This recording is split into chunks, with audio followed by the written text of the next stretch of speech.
Hello, Dog Nation. I am Brandon Adams. This is DawgNation Daily, the daily podcast for Georgia Bulldogs fans, presented today by Breda Pest Management. We're doing a lot to get you ready for Georgia and Ohio State in the Peach Bowl, the college football playoff, and that comes up, of course, on December the 31st. We're going to talk today about a little bit of a side-by-side comparison between Georgia and Ohio State, and it's an area in which I think that Georgia kind of comes out on top, maybe even more so than some of those in Buckeye country seem to realize. We'll talk about that on today's show.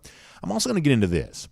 Georgia's best player has been, I believe, unfairly maligned by someone in the media, and I think this deserves a little bit more examination, so we're going to do that on today's show, too. It's Mike Griffith stopping by.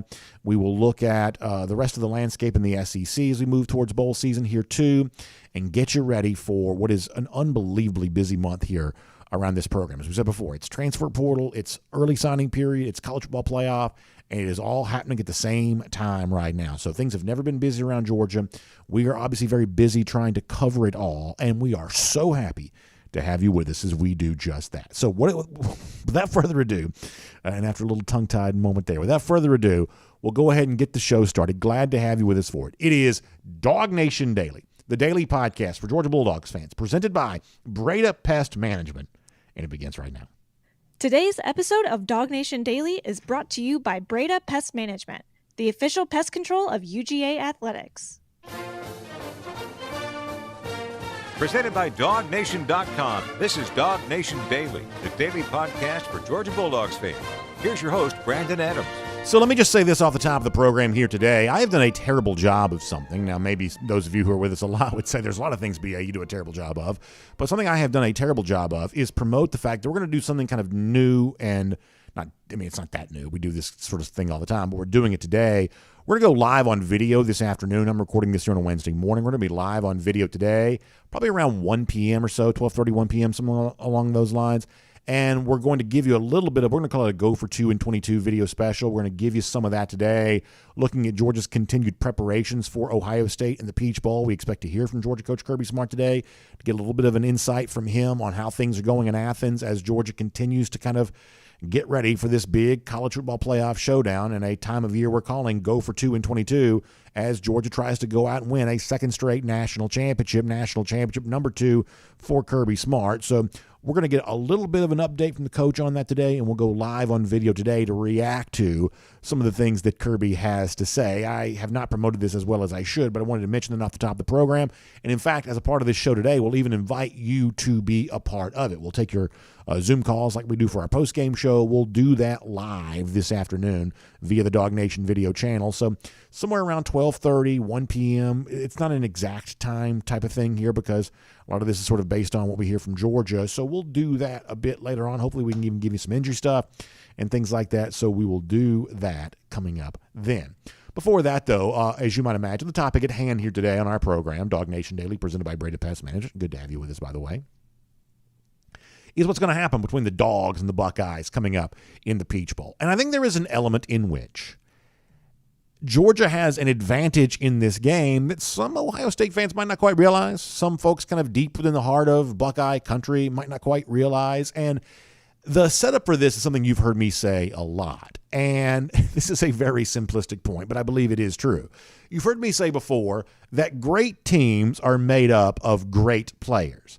That if you're going to have a great team, the number one measurement of how great your team is how many kind of top-end players you have. I made a huge deal about this going into last season, that national champions typically have somewhere in the neighborhood of about a half dozen future first-round picks on their roster, whether that be in the next NFL draft or some NFL draft coming up in a future year after that. There's usually about a half dozen or so first-round picks on every national championship team. There are on the SEC national champs about a half dozen or so first-team All-SEC type guys in a situation like that. And another measuring stick might be the Associated Press All-American team. There's different ways to kind of measure what you view as elite top-end talent. There are different ways to measure that.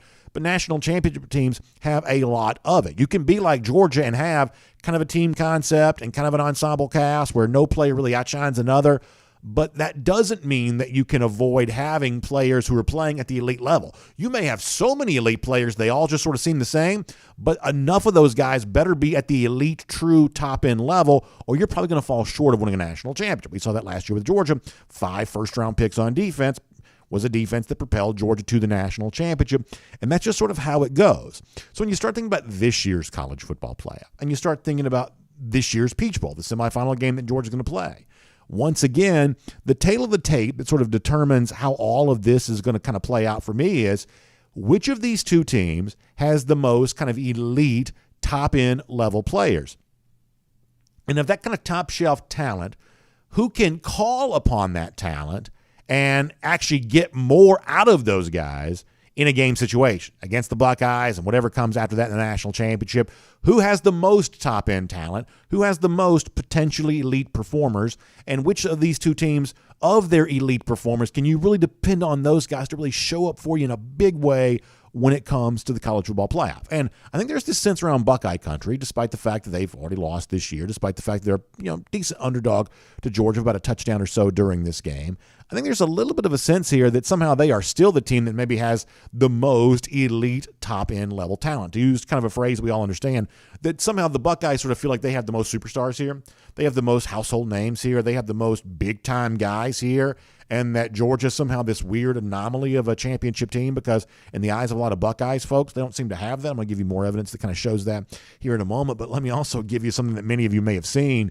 Darren Lee, NFL guy, I think he's actually not on the roster right now, but he was a linebacker when Ohio State won the national championship, the first college football playoff in 2014. And he had a tweet that got some attention the other day. He has since deleted it. There was one of the websites that covers Ohio State was kind of doing a little bit of their own tail of the tape about, what does Georgia bring to the table? How does Ohio State compare with that? And the former Buckeye player kind of put something out there on social media that I think is a little bit reflective of the way that some Ohio State fans kind of view Georgia. His name is Darren Lee. Let me show you this on Twitter. Some of you saw this. So the website's 11 Warriors. And what 11 Warriors puts out is, hey, Brock Bowers, Kenny McIntosh, Darnell Washington, they're all dangerous offensive weapons, while Jalen Carter, Christopher Smith, and Keely Ringo are defensive game changers for Georgia. So this is basically 11 Warriors, an Ohio State-themed website, kind of like DawgNation is for us down here, previewing what to expect from Georgia. And so Darren Lee, who has the blue check next to his name. I don't know if that's one he's had for a while or if he just paid the $8 a month to get it. But either way, Darren Lee puts it on Twitter. I have never heard of any of these guys except for Keely Ringo. And then he starts laughing at Georgia. And our lower thirds cover this up, but you can't see it. But he deletes the tweet. So this tweet has been deleted. It says down there at the bottom, which kind of gives you an idea of maybe how wise using those words for Darren Lee would be. But basically, that's a little bit reflective of maybe how some of these Ohio State folks going to view Georgia right now of, ha, ha, ha, I've never heard of any of these players. Ha, ha, ha, Georgia doesn't have any superstar players. Ha, ha, ha, there's nothing to really fear from Georgia's top-end talent. And I would say that this is one of those years in which, if that's really what you think as a former Ohio State player or an Ohio State fan, if that's really what you think, then you might actually be in a little bit of trouble here. Because I got to tell you, one of the reasons why we began the year pretty confident in Georgia's ability to go for 2 in 22, one of the reasons we expected Georgia to be kind of right back here in this spot in the conversation that we're having with the chance to actually win another national championship and at least be in the college football playoff, is because we did see the potential of top-end performers to emerge on this team, much the same way it did last year in a national championship season. We did see the potential for that, and we do think that that's playing out right now. And admittedly, some of these guys may not be as famous to someone like Darren Lee. But that doesn't speak to the deficiency of the Georgia players and how they performed. I think it speaks to the deficiency of a guy like Lee and how much of this sport he currently understands, given the fact that it's been a few years since he's actually played it. And in fact, let me show you this here for a moment. Look at the Associated Press All-American team here. First team, second team, having just come out. I think you see the building blocks here for the kinds of superstar players that some Ohio State folks may think that Georgia doesn't have, that Georgia, I think, would be more than happy to lean on along its way to winning a national championship. As DawgNation reported the other day, 2 on the first team, 2 on the second team. Jalen Carter, Christopher Smith right there on that first team, and then Jamon Dumas-Johnson, Brock Bowers there on that second team. Now let's talk about these guys here for a moment. Jalen Carter is, to use, I guess, the phrase of the moment, he is that dude, right? He is him. He is the kind of guy, now that he's fully healthy again, he showed moments against Tennessee where he totally took that game over. And while Georgia was forced to play a lot of this year without him, Carter courageously has overcome his injury and come back to give Georgia the huge level of performance that a superstar guy is supposed to provide. would anybody question that Jalen Carter is a superstar level player and he ought to be a household name? And as I said before, if he's not a big-time, well-known name in your household, then your household doesn't know enough about football because Jalen Carter is that kind of player. Christopher Smith, admittedly, might to the casual fan or the average folk, he might be off the radar here a bit. But if you've watched him play, you understand why he was an AP first-team All-American. If you've seen the game-changing moments that he's provided to Georgia here this year, you realize that the game does outpace the fame. That Christopher Smith's game is more robust than his fame. But once again, that probably sort of speaks to the inability sometime to make the right players famous, because what Christopher Smith can do for you is absolutely to go out and play at kind of a superstar type level in the college football playoff against Ohio State. And if he's not currently treated as a superstar, then that's somebody else's fault, but that's got nothing to do with Christopher Smith. Juwan Dumas-Johnson kind of in a similar category as a second-team guy, and you better believe Brock Bowers has the chance to be every bit the playmaker that anybody else in this sport could possibly be. I've said this over and over again. There are wide receivers, other kinds of pass catchers. There are wide receivers who generate a lot more fame and a lot more attention, but I'm honestly not quite so sure there's any of them at any point in time last year or this year I would trade for Bowers, including Marvin Harrison Jr., who, by the way, I have great respect for, first-team All-American from Ohio State. If you told me right now I could do an even swap Harrison for Bowers, I don't want to do that either. Not because I don't think that Harrison's a great player. He obviously is. I just like Georgia's guy. And I just believe in Bowers as Georgia's guy to go out there and be the kind of superstar player that someone like Darren Lee and presumably other Ohio State Buckeyes fans would say they've never heard of, they don't know about, because Georgia, by perception, is a little bit more of an ensemble cast. But that doesn't mean that Georgia doesn't have the kind of top-end superstar-type level players who can help propel this team to a national championship, just like last year's stars did back in 2021. And by the way, I would say this is even more true now when you think about what Ohio State is losing. The other day, we saw Jackson Smith-Njigba, the terrific wide receiver who really spent most this year injured, and his injury opened the door for Marvin Harrison Jr. to have the kind of year that he had, but he declares the NFL draft. He kind of taps out on the chance to be a part of a national championship opportunity for Ohio State. And then following in his footsteps, TreVeyon Henderson, who I think is a terrific running back. I really do. He hasn't really shown the best of himself this year because he's been pretty banged up a lot this year. And frankly, I don't know that Ohio State's offensive line has been as good as it's supposed to be. Certainly not has been, I would say, maybe as advertised, even though they had a couple of offensive linemen All-Americans. I don't know if this has been a great year up front for the Buckeyes necessarily, but one way or another, Henderson has been battling with injury, and he put it out on social media. He's also kind of now stepping back from this team for its national championship run. Let me read this to you here for a moment. TreVeyon Henderson on Twitter yesterday saying, as much as I wanted to finish out the season with my brothers, I know it's God that's got a bigger and better plan for me. It's always light at the end of the tunnel. I'm going to be back better than ever. In other words, he's like, hey, I'm already thinking about next year. Wait till next year for me, in a time in which Ohio State, you would think, is trying to think about this year here right now. And I don't mind telling you this. The perception of Henderson stepping away for surgery to come back and play in 2023, or Jackson Smith-Njigba to step away from this team and start thinking about the NFL in light of what a guy like, say, Jalen Carter has done for Georgia this year in coming back from injury when he probably didn't have anything to prove, it is a little bit of a weird perception created by Ohio State where you're left to wonder, gosh, how bought in is this team actually right now if you've got star players like this stepping away from the team? Now, I'll also be the first to tell you that I'm way down here in Dog Nation, whatever's happening up there in Columbus and Buckeye country, there's a chance that my perception of this is all wrong. And actually, maybe by getting rid of players who aren't fully focused on this team right now, maybe this makes the Buckeyes even better. I'm certainly, I guess, open to the possibility that injured players stepping away for younger, hungrier players to step in, maybe that benefits the Buckeyes. But there's something about this that feels a little bit weird, I have to say, and certainly in this kind of tail of the tape of who's got the more elite, top-end star players ready to contribute to their team, when you've got injured Ohio State stars dropping like flies, once again, that seems to be the kind of thing that sort of gives the edge to UGA a bit. But as I said before, you're hard-pressed to convince the folks in Columbus this is true right now. I'm sure you're not surprised to find out that people in that Buckeye territory have a little bit of a high opinion of themselves. Players on the team, maybe. Former players, certainly. Media around the team, almost certainly there as well. So Ryan Day did a press conference. I guess it was yesterday. I think it was yesterday. So Ryan Day did a press conference yesterday, and there was a question about Georgia in the press conference. And listen, I guess I'm just thin-skinned or something right now, and I don't like Ohio State very much, so I'm obviously kind of fired up for this game. But there's a sense in this question that's sort of dripping with, can you believe that Georgia's even here? I mean, can you believe that Georgia somehow is going to dare to be on the field with Ohio State? Because there just seems to be a little bit of a misunderstanding of what Georgia's all about here. Maybe I'm reading too much in the question. Let me let you hear a little bit of it, and then Ryan Day's thoughts on how the Georgia offense is functioning right now, and what maybe by perception up there in Columbus is a little bit of a lack of the kind of superstar players that we're saying that championship teams need. Here's an exchange with a reporter and Ryan Day from yesterday. You look at them offensively, and it's an interesting group, right? Because it's not a group that's loaded with superstars at receiver and a superstar running back, but they have extraordinary depth at tight end, and they have as veteran a quarterback as you can have in the college game. I'm just wondering how you evaluate them offensively and their unique nature as an offense. Yeah, I think they do a great job of playing off the defense and special teams. All three are, put together really well. But specifically on offense, I think, Bennett kind of is the one that gets it all going. And certainly they have talent all across the board. Their offensive line's big. Both tight ends are very, very talented. Running backs are very good. Receivers are very good.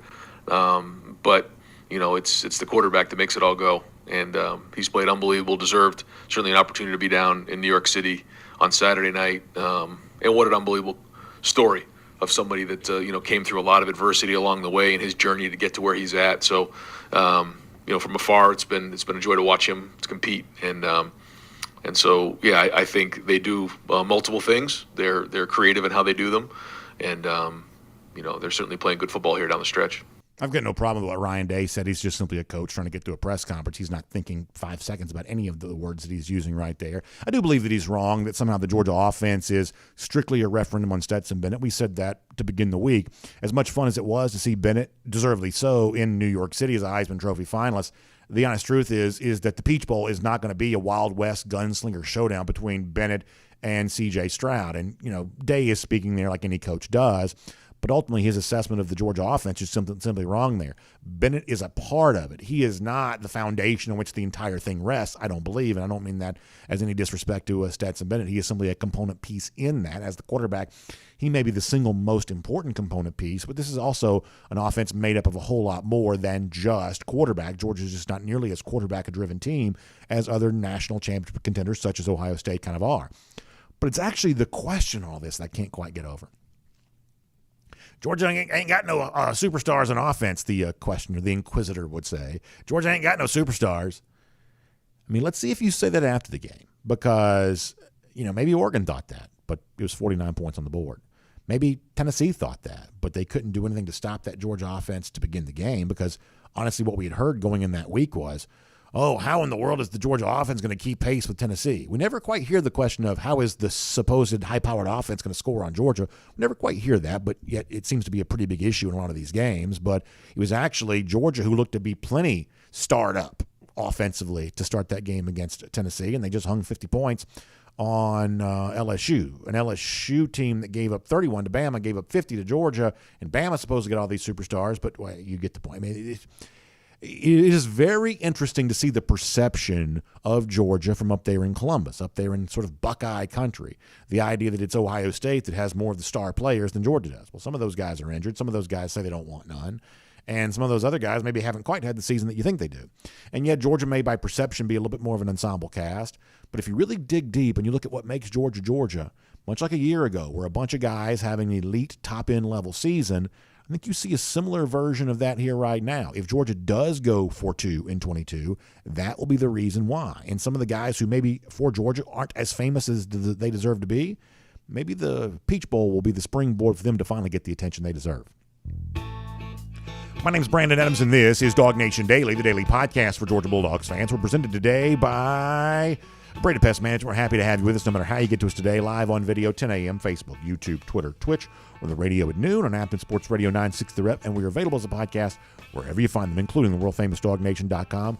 Just really happy to have you with us for it all here today. And that's across all platforms, Facebook, YouTube, podcasts on the Apple, Spotify, and everything else. Just a lot of ways for our show to be available to you, and we're just really, really happy that you find us. And by the way, thanks to our friends at Breda Pest Management for making it all possible.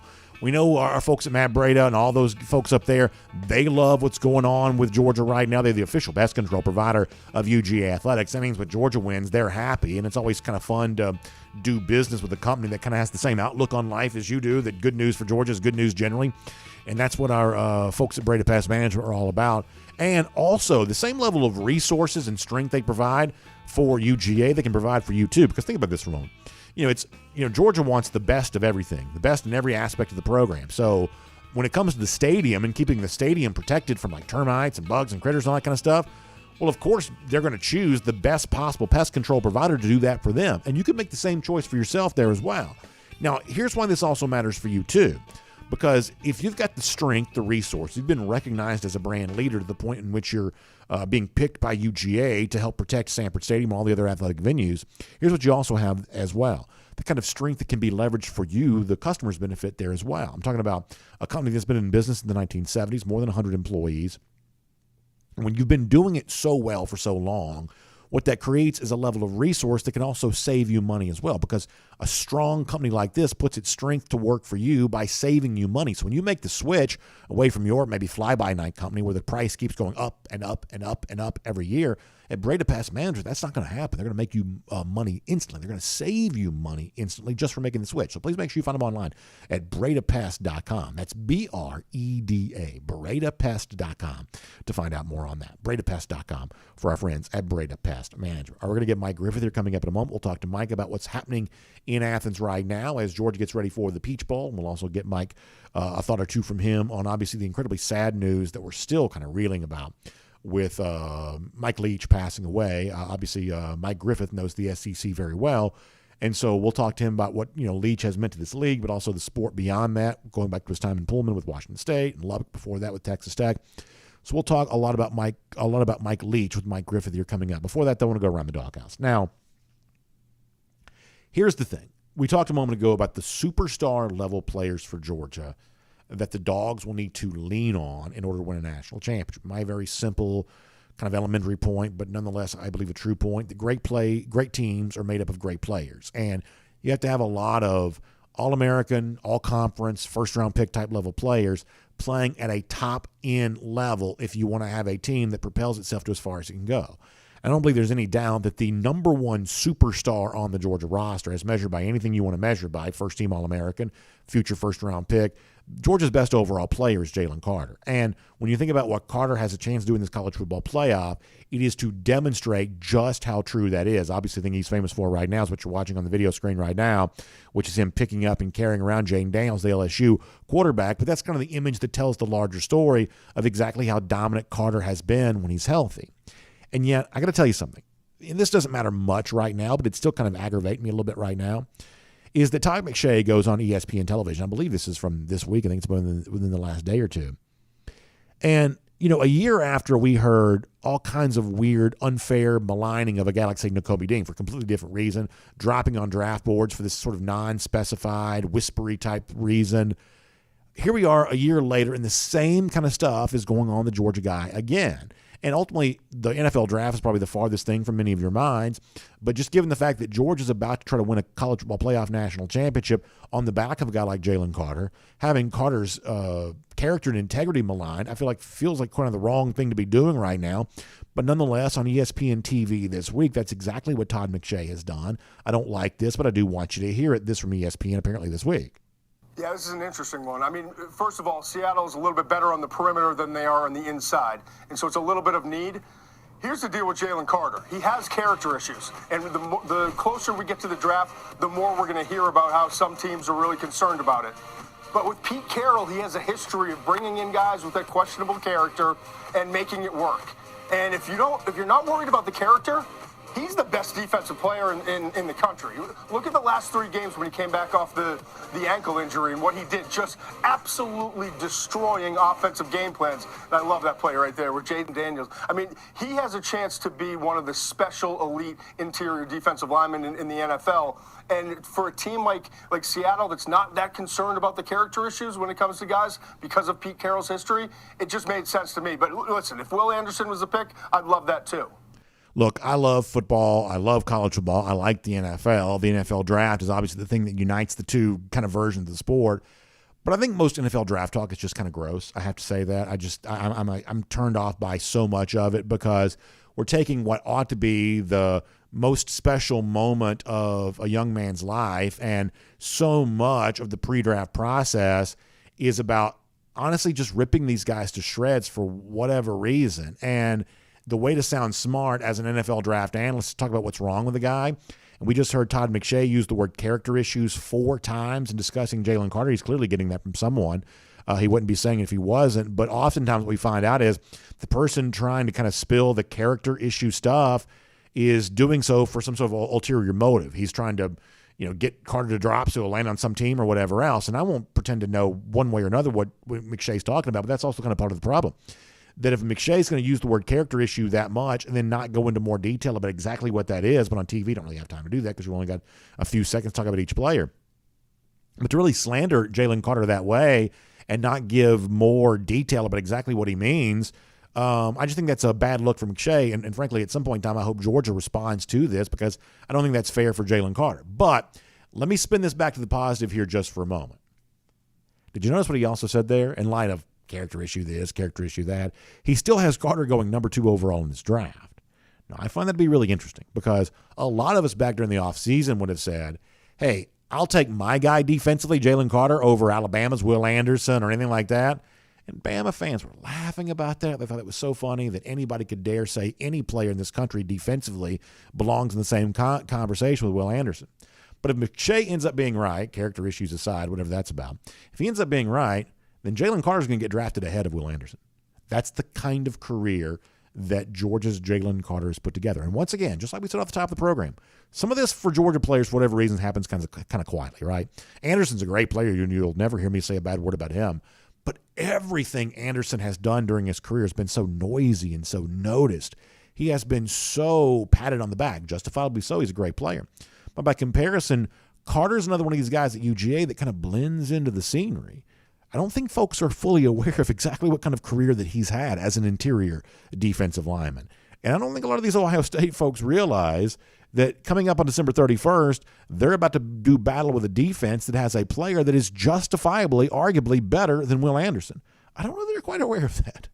And we may not have liked everything that Todd McShay just said about Jalen Carter, but the overall bottom line is what matters most, is that this is a game-wrecking player. And if the college football playoff and the national championship and all of that really does come down to who has the most superstars playing at a high-end level, Georgia's got at least one of those in Carter, and you would expect him to show up very, very big when it comes to December 31st. That is Around the Doghouse here on DawgNation Daily, presented by Breda Pest Management here today. Before we're done, we'll take a look at a lot of the other stuff going on around the SEC. We also have a very funny golden shoe that we'll get to as well. But before that, big day in Athens. We're going to hear from Coach Kirby Smart. Georgia continuing its preparations for the Peach Bowl, getting ready for the Buckeyes, and maybe whatever else comes after that on the way to go for 2-22. Let's talk about that and so much more as we do a Georgia Farm Bureau Insider Update with Mike Griffith right now. From Athens and across the SEC or wherever the recruiting trail may lead, here's a DawgNation.com insider. Happy to have Mike Griffith as part of our program, and obviously it's fun to talk about the college football playoff, and it's fun to get ready for Georgia and Ohio State. We look forward to doing that. But, Mike, it's also kind of necessary in a day like this, as we did a good bit yesterday, looking back and reflecting on the life of Mike Leach. It is certainly scary when a guy like this leaves us so soon at just 61 years of age. Obviously a kind of a towering figure from a personality standpoint, but also his impact on the game. Mike, you've been around the sport for a long time. Before we get into the stuff going on with Georgia, I want to give you a chance to address this. What does Mike Leach mean personally for you? Well, I mean, he's an innovator. I mean, every bit much like Steve Spurrier in terms of how, they changed the game. You think back to the 1990s and what Coach Spurrier did with the fun and gun and really transforming the SEC with the way they spread the field. And then when Mike Leach, who was at Valdosta State with Hal Mumme, when they got the Kentucky job together there, Mumme as the head coach took Leach with him. I remember covering the Alabama-Kentucky game in 1997 in Commonwealth Stadium. I guess now it's Kroger Field. And the goalpost came down. Kentucky beat Alabama in Lexington that year. I want to say it was the first time in 50 or 60 years. And I remember watching that game and, just kind of watching that whole pinball effect of the run and shoot. And, Coach Mumme, of course, was the head coach, and it was more talk about him, but Leach was also a big part of that. And Leach would go from there to Oklahoma for 1 year, and then Texas Tech. And certainly Texas Tech became a program well known for the air raid principles during his 10 years there and lighten up the scoreboard. And we look at the Georgia offense now, and it's got air raid principles all over it. And Mike Leach, was one of those innovators, that really brought that out. And people say, well, air raid, what does that mean? You don't just throw the ball a lot. I mean, it's a byproduct of it, but that's not what it is. It's the spacing, it's the personnel usage, and it's stressing defenses to make a decision of how many people they put in the box. And then, they put 5 in the box you run, they put 6 in the box you pass. It's a numbers game. Spacing is incredibly important. And, Mike Leach was that innovator. And then I think secondly, Brandon, he was one of college football's characters. And I don't know how many of our DawgNation Daily listeners, readers, followed NASCAR. But it kind of reminds me of old school NASCAR. The SEC coaches do. It hasn't been I don't think it's gone vanilla on us yet. I think we still have a cast of characters. And I think that's part of why so many of us love the SEC so much is, all these different characters. They're not just coaches. They're not just empty suits. I mean, there's some real personalities out there. And Mike Leach was one of them, certainly. Him and Lane Kiffin in the state of Mississippi. I mean, very interesting coaches. Leach particularly, very eccentric. His background was interesting as well. Going to the U.S. Sports Academy, which I don't know what you think about that or know about that, but that's kind of a curiosity to get his master's and then his law degree and how he got into coaching without really much of a football background before that as a player. So just a fascinating guy, and like to entertain, like to tell stories, very engaging, and very unique. So I look at Mike Leach as a guy that kind of did it his way, lived life his way. He was a winner everywhere he went. I've always wondered what would happen if he would have had the opportunity to have a lot of talent around him. As much or more as the next guy, I guess Todd Monken's probably your answer. You see what Todd Monken does with Georgia talent. You think to yourself, man, if Mike Leach could have ever gotten in a program like a Georgia or an Alabama, probably would have been a multinational championship winner. So those are all the thoughts. And the final thing I guess I'd say, maybe on a darker note, I remember the week of the game and his interviews and the cough, and he appeared. I mean, it turned out, Brandon, he was coaching with pneumonia. You think also about the schedule and how hard these coaches work, and that was something else that kind of stuck with me was, the revelation that he really was sick. I thought it at the time. I mean, my goodness, his cough sounds terrible. He had pneumonia and coached through it. Passion for the game. So a lot of thoughts. I know I'm rambling a little bit, but it's a pretty dynamic person and still sort of fresh. And as we obviously make the awkward transition from that to what's happening with Georgia right now, obviously preparations continuing here for the Peach Bowl against Ohio State. We are expecting to get a chance to hear from Georgia coach Kirby Smart here today, which should be interesting. Maybe not, we saw a Ryan Day press conference yesterday. It wasn't super long. So, the idea that you're going to get, tons of info coming out of Kirby today, maybe not, but some info is better than nothing, I guess, on that. And so with that in mind, what do you want to hear from the coach today, Mike? Well, what I want to hear and what I'm going to hear are two different things, Brandon. You know how Kirby controls the narrative. I'm not even going to bother to ask him about the Darren Lee comments, which were just, if you're a Georgia fan, I mean, it's just, you thank your lucky stars. As I wrote in the headline, Christmas came early. You've got this former Ohio State linebacker saying that he's never heard of guys like Jalen Carter. And I just laugh. I just laugh because that will absolutely piss these guys off. I mean, you could say typically, these guys don't play the game where they worry too much. But this is a football player saying this. This is a former first-round NFL draft pick saying that he's never heard of them.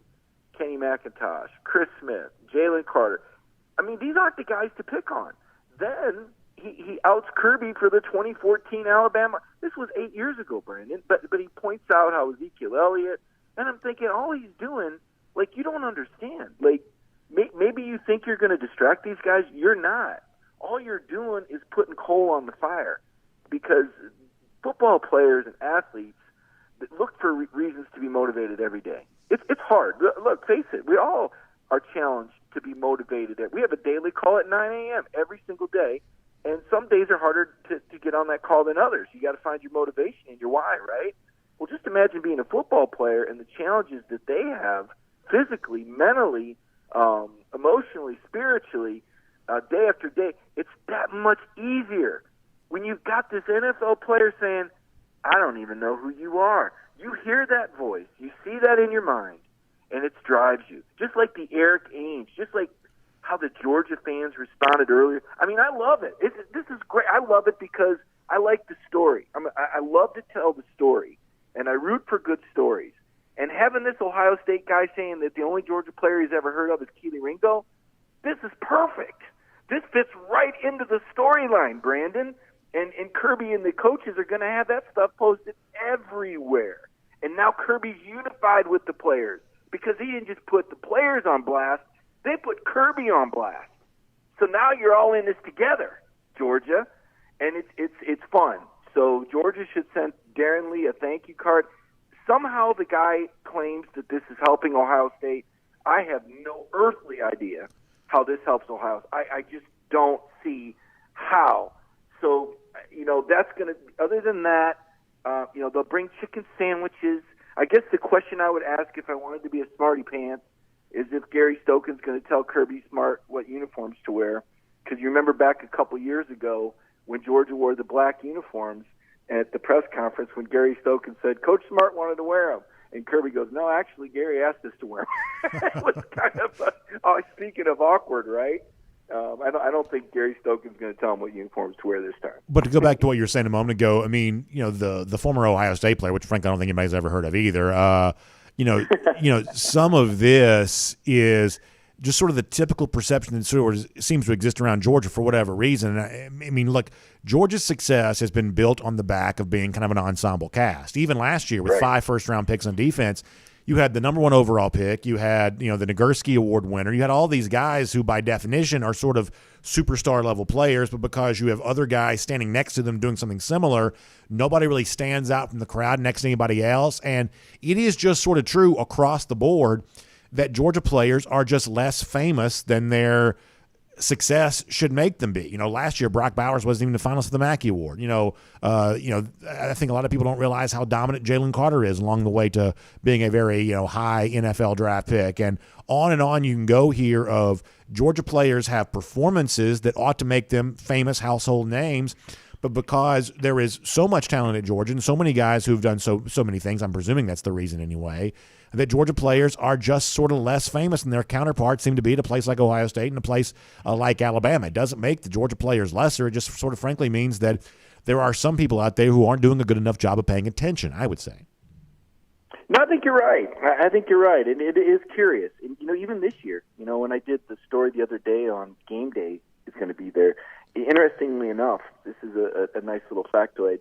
So this will be the 16th time since 2017 that game day has been a part of University of Georgia football game. 16 times in, 17, 18, 19, 20, 21, 22, in 6 years.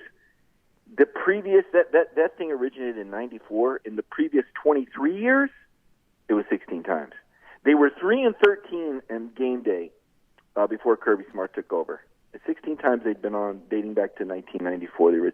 And in the last 7 years, they've been on 16 times, and they got a winning record. And Ohio State, however, this is worth noting, Kirk Herbstreit being a former Ohio State quarterback, Ohio State holds the record. Like, Georgia's been on 32 all-time game day related appearances. I think Ohio State's at 56, more than anybody else. They've hosted more than anybody else.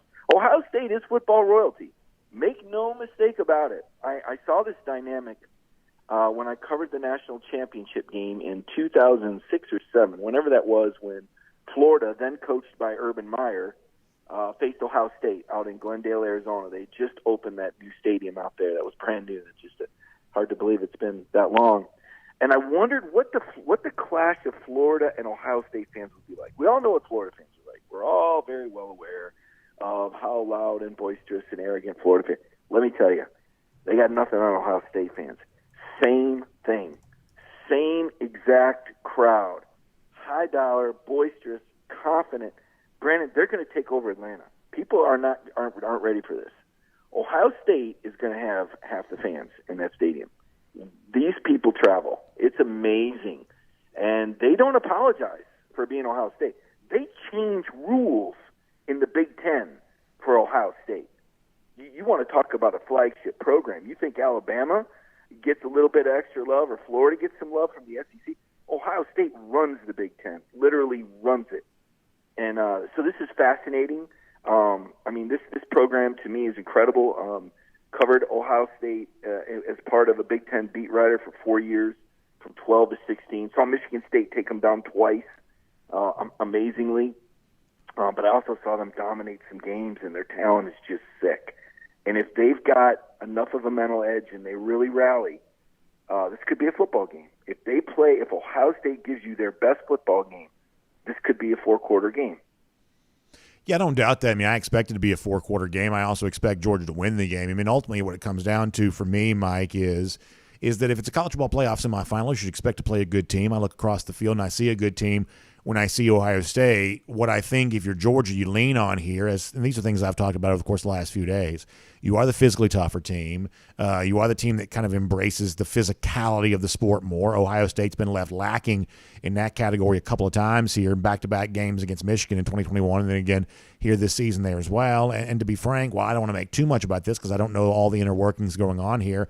When you see guys like Jackson Smith and Nick Jigba declaring the NFL draft, Travion Henderson choosing to have a surgery now as opposed to after this season is done, kind of putting all of his eggs in the 2023 basket, you're also kind of left to conclude, is this team as kind of bought in, as connected as Georgia seems to be as well? And I'm not trying to make that fodder for a hot take because I legitimately don't know the situation, the landscape in Columbus because I'm several hundred miles away here. But by perception, it doesn't look great. And these are kinds of things that have made Georgia what it is over the course of the last couple of years. That the guys do enjoy playing for each other, with each other, and I think you're left to conclude how much of that really is true for Ohio State. For whatever reason, they sort of cultivate superstars, guys that are household famous names, and yet sometimes that doesn't always create the greatest team fabric either. That's another one of those opportunities that I think that Georgia has a chance to exploit when you get to December 31st.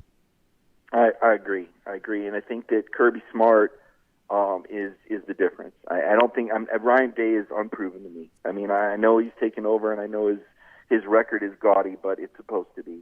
And this is a real test for Ryan Day. I mean, look, he's lost twice now on the road to Michigan. The home loss to Michigan was the first time since 2000 that they lost that game at home, which is remarkable. It seems like a kind of a slick guy. He calls his own plays. To me, this is a big test. Does he get the buy-in that Kirby Smart gets? Part of it, yes, of course, Georgia has a ton of talent. Yes, Georgia has the best coaching staff in the country. And yes, Georgia has invested $240 million to catch up on facilities. And yes, Georgia, much like Ohio, has a ton of high school talent. And it is the predominant university in the state, which gives it a huge advantage. Georgia, Ohio State, LSU, those are three programs specifically. But I don't know that Ryan Day is the motivator and the leader and the uniting figure that Kirby Smart is. And to me, that's the difference. Kirby Smart's the difference. I know we talk about money and players and all this other stuff, Brandon, but at the end of the day, to me, Kirby Smart is the reason why. And at the beginning of the year, I thought Jeremy Pruitt had a really good point. He said the winning edge for Georgia is Kirby because Kirby's been through this whole repeat scenario before. He saw it at Alabama. He understood. He'd seen an Alabama team that got complacent and didn't repeat, and then he's seen other Alabama teams that stayed fresh. And having experienced that, Kirby had the leadership and the understanding to keep this team on edge all year long. And that's where I circle back to Darren Lee. First-round pick, MVP of the 2014 Sugar Bowl, 5-year NFL career, great. The most important thing that he's done for Georgia is he's created a unification edge. Because you're Georgia, you're 13-0. You've never been 13-0 before. You're this year's team. You've done something last year's team didn't do. Guys are going, getting awards, back slaps, patted on the back, how great they are, All-American this, Mackey that, Burlsworth here, Heisman ceremony. It's just human nature. And invitations to all-star games, you're away from the team, you're back home, everybody's telling you how great. And Kirby said, Ohio State's got this, pick-me-up with this second life like Bama did in 2017. That was a pick-me-up for them to get in when they thought they might be out. It's like a new life, a new lease on life, right? So where was Georgia going to find that? And Kirby was worried. And he told the guys, last year we had a different mentality because Georgia got embarrassed by Alabama 41-24. And they had to chew on that, and they had this edge, and they just destroyed Michigan. Played incredible. Well, where were they going to find that fire and that edge and that knock you back, and this was it. I think this was it, Brandon. So it's pretty fascinating, the dynamics of college football, Kirby Smart's leadership. This Georgia program, I was scrolling through some Purdue tweets randomly, and there it was. There was the proof positive of where Georgia was. The Purdue fan was telling a Tennessee fan that we were arguing, your conference stinks. Georgia just carries you. You don't have anybody else in that league. Alabama and LSU didn't beat anybody. I said, well, there it is. There's the proof positive. Georgia is now carrying the SEC. It has absolutely replaced Alabama, and now Kirby and the Dogs have to finish the job. Otherwise, I don't even want to think about what the narrative could be if Ohio State and Michigan end up in the – I don't want to think about what that would be. So the Dogs have to finish the job now for the league. Let me do one quick thing with you, Mike, before we let you go. Let me remind folks before that, though, it's the Georgia Farm Bureau Insurance Insider Update. Listen, we know coming up on December 31st, this game is more than just a game. When it comes to your insurance, you want more than just an insurance provider. And that's what our friends at Georgia Farm Bureau are all about. They live, they work, they play in communities just like yours across the state of Georgia. That's why we say the Georgia Farm Bureau is always the home team. So whether it be auto insurance for the vehicle that gets you to and from work every day and takes your family all the places that y'all want to go, or that home that you make all your memories and is your number one investment, whatever your insurance is there to protect, our friends at Georgia Farm Bureau want to give you a personal face on that protection. Friendly agents and claims adjusters and all the kind of folks right here in our state that understand how important all of this is to you. So please find them online, gfbinsurance.com. That's gfbinsurance.com. That'll get you in touch with our friends at Georgia Farm Bureau. All right, Mike, very, very quick before we let you go, because I've taken a lot of your time here. I've said as a fan, I don't have a right to root for no Georgia players to leave in the transfer portal because some are going to. And, my only hope is, hey, can you just keep it quiet here for right now? And even for Georgia in its own pursuit of transfer players, because we know that just like Georgia players are looking to leave, Georgia's looking to add some guys there too. And for the most part, I want to see Georgia keep that quiet as well. So we know that transfer work is going on. Georgia's evaluating every guy, and Georgia players are also evaluating their opportunities. But for me right now, it's all kind of quiet, and it seems like nothing is kind of bubbling up that makes it a distraction for the college football playoff, and I would say that's A-okay with me. What do you make of this other sort of big thing that's going on right now, which is the sort of portal-a-palooza that seems to be taking place all across the landscape right now? Yeah, I think it levels the playing field. I think it leads to a lot of parity in college football. I think Georgia's we know they're selective shoppers. I mean, they wanted Caleb Williams last year. Okay, well, he won a Heisman Trophy. Now you see why they wanted him over Stetson. They didn't get him. He went to USC. Everything worked out just fine. I don't see a quarterback out there that I would take over Carson Beck right now. I know Grayson McCall did some things at Coastal Carolina. I don't see anybody that I'm going to take if I'm Georgia at quarterback. And this is interesting because what I think is going to happen is I think Beck and Vandegrift are both obviously Gunnar Stockton, he's in, period. Don't even think twice about it, no doubt. But Beck and Vandegrift compete in the spring. One of them leaves, and then Georgia brings somebody in after the spring just so they've got that third scholarship guy. But who's going to be available after the spring? Right now is the prime, and I don't see any of those prime guys. I don't see any prime quarterbacks that, I see Marshawn Lloyd as another running back. Could he maybe come in? Do you need to go 4 or 5 deep? Do you need a running back? I don't know that answer, but he was the guy that liked George on the front end. So I've heard, wide receivers. But here's the point. Kirby's built this program incredibly well.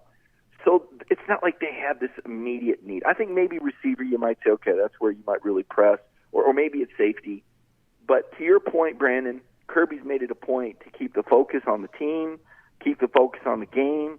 And if there are players that are looking, and there are, make no mistake about it, there's going to be 10 or 12 guys that transfer out because the team wants them to. I mean, as much as it's about players that want to leave and go somewhere else, they're being invited to leave. This is just how it works. You know, the coaches kind of let them know, hey, you know, hey, Bill Norton, you've been here a few years, man. You ain't in the rotation. It tells you a little something, right?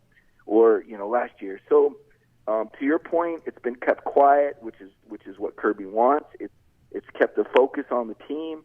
But make no mistake about it, they watch the portal very closely.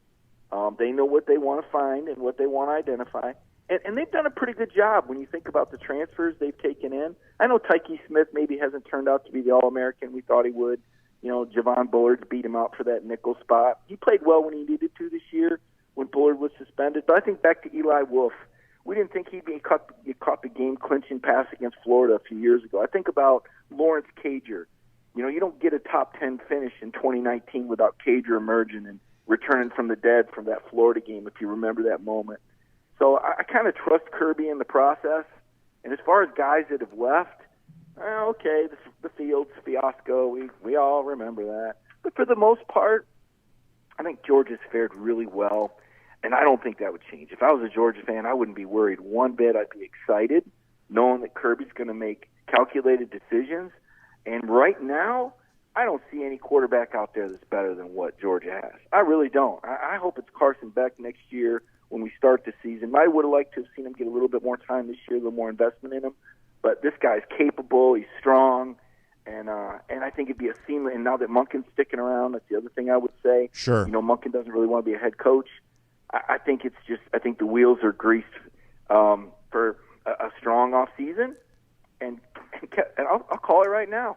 An undefeated 2023 season. There you go. There you go. Hey, Mike, great stuff. Thanks for having us a part of the program today. Sorry for keeping you so long, but we will look forward to chatting with you again very soon. Here's a part of our Georgia Farm Bureau Insider Update.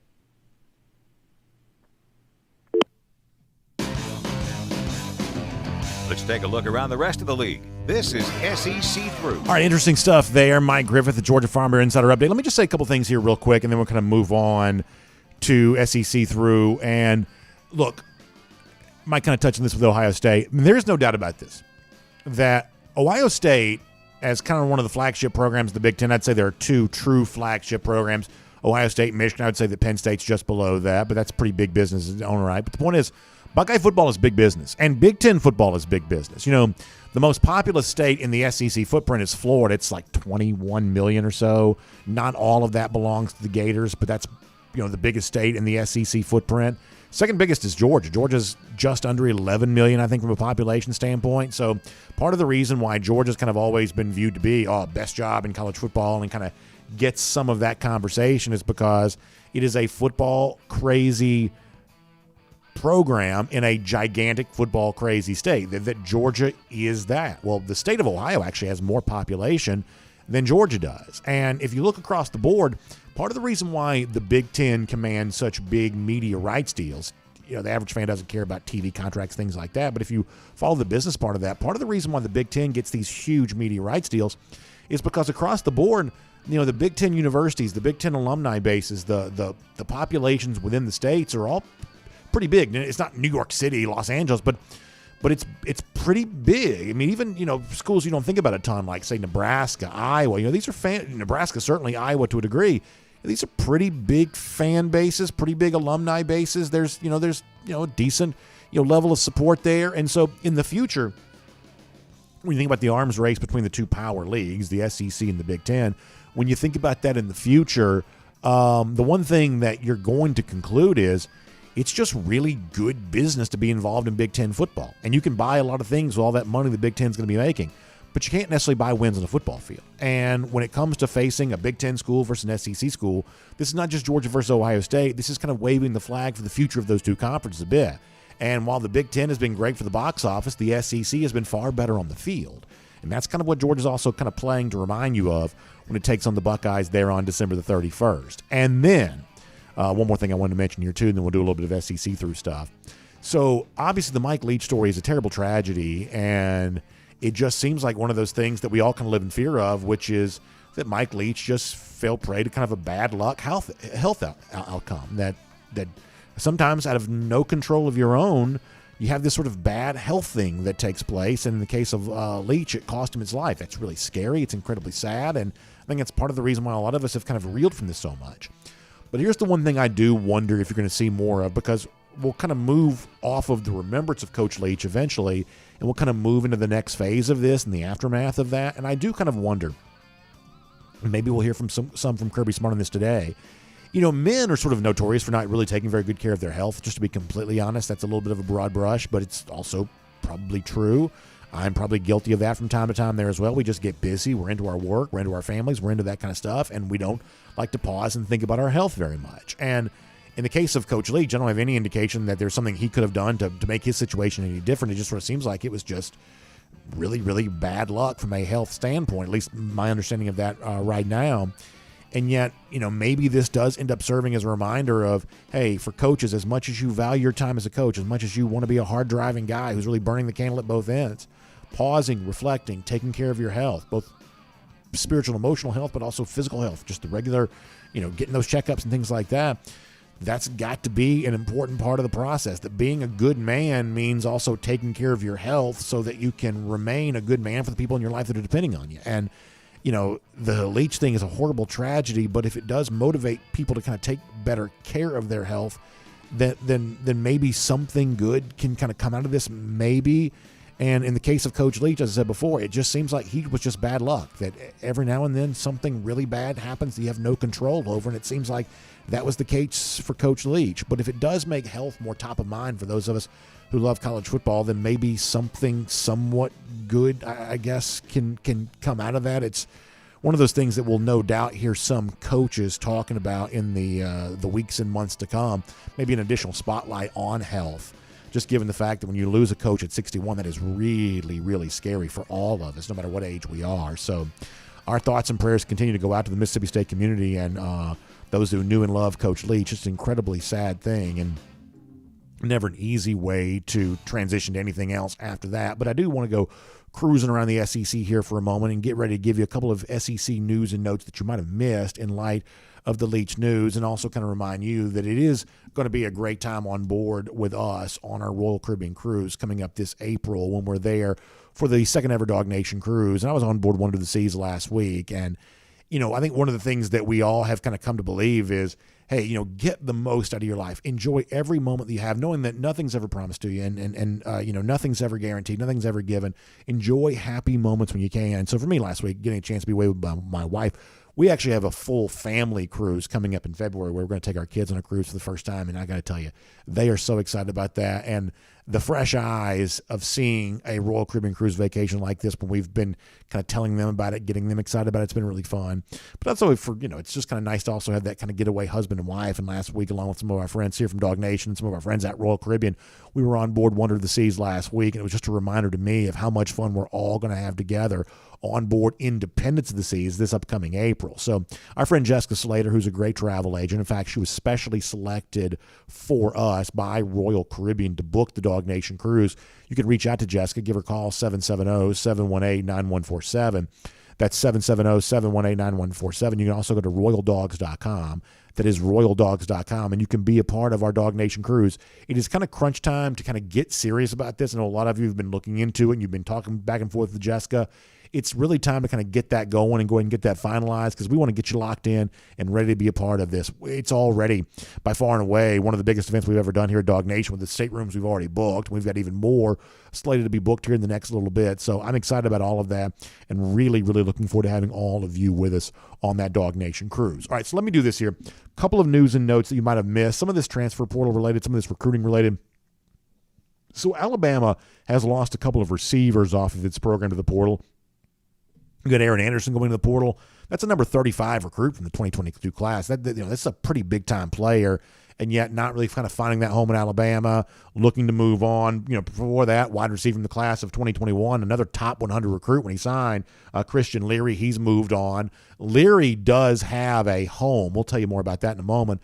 But here's what I'm kind of reminded of. And this is the other side of the Nick Saban recruiting pitch that he's been making as of late. And we have warned him about this over and over. We were right.